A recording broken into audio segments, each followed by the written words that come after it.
बिस्मिल्लाहिर्रहमानिर्रहीम। बच्चों के पेट का दर्द, शदीद दर्द, गैस की वजह से बच्चों का पेट दर्द होना, ये होम्योपैथिक फार्मूला बच्चों के पेट दर्द को मुकम्मल तौर पर ख़त्म करता है। दवा हासिल करने के लिए व्हाट्सएप नंबर पर रब्ता करें। बच्चे बहुत ज़्यादा बाहर की चीज़ें खाते हैं, जिसकी वजह से मैदा ख़राब हो जाता है। मैदे में गैस पैदा होती है, पेट दर्द होता है। बच्चे आधी रात को अचानक से पेट दर्द की वजह से उठ जाते हैं और रोना शुरू हो जाते हैं। और ये वो टाइम होता है कि जब वालिदैन बहुत ज़्यादा बच्चों के पेट की दर्द की वजह से परेशान होते हैं। तो ये होम्योपैथिक फार्मूला अगर घर में मौजूद है तो उनके तमाम तर मसलों को हल कर देगा। पेट में दर्द और गैस पैदा हो जाती है, ये होम्योपैथिक दवा हर घर की हर वक्त की ज़रूरत है, ताकि आधी रात और बेवक्त का बच्चों का पेट के दर्द को मुकम्मल तौर पर सही करती है।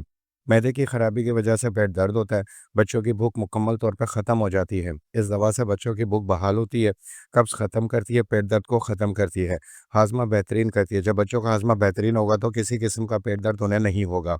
इस दवा के मुसलसल इस्तेमाल से बच्चों की सेहत अच्छी होना शुरू हो जाती है, क्योंकि जब हाजमा सही होगा तो जो भी वो खुराक खाएंगे वो खून में बदलेगी और खून जिस्म के अंदर लगेगा। तो इस दवा के इस्तेमाल से बच्चों की सेहत बेहतर और उन्हें पेट के दर्द से निजात मिलती है।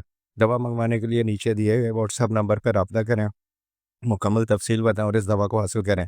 वो क्या पूरे पाकिस्तान में इस दवा की डिलीवरी फ्री है। आप इस दवा को हासिल करने के लिए व्हाट्सएप नंबर पर रब्ता करें। वीडियो को लाइक एंड शेयर करें।